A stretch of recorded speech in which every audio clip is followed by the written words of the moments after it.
Welcome to YOUCANIC. Today here on YOUCANIC we have a 2014 Chevy Cruze. I'm going to show you how to remove your ignition lock cylinder for replacement in case you've lost the key and you need to replace it and have a new key.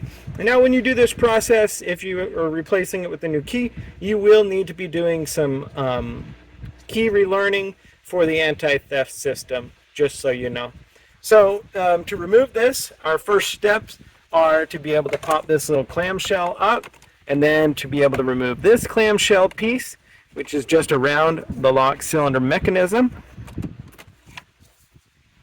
And then with that removed and out of the way, if we want a little bit of extra space for this process, we just press there's a tab at the bottom, a tab at the top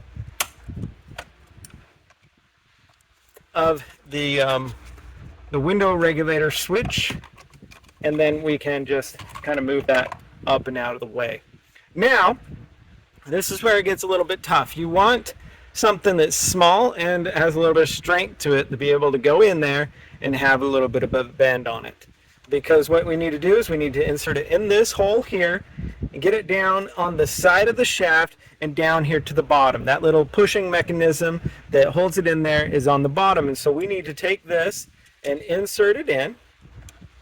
And this, we can work it in, and then we're going to press it down along the side by turning the tool to the back.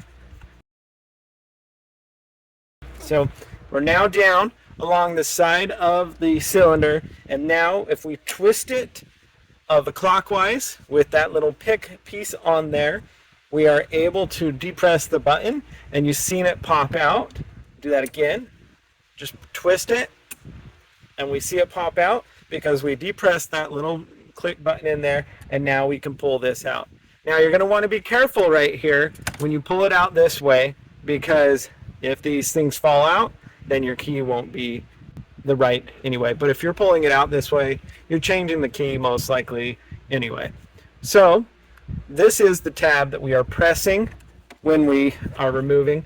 That's where we take the tool, we get it down along the side there, and we twist it. It presses that little tab up, and that's the way we pop it out. Now when we're reinserting the lock cylinder, we just need to line it up. There's a groove on this side that it lines up, and so it'll only go one way, and then just press it and it locks in with that tab. And go ahead and put your clamshell pieces back together, and that would be how you would replace that. And like I said, if you change the key, and you will need to do some work on making the computer chips match for your anti-theft system. Thanks for watching YOUCANIC, where you can be the mechanic.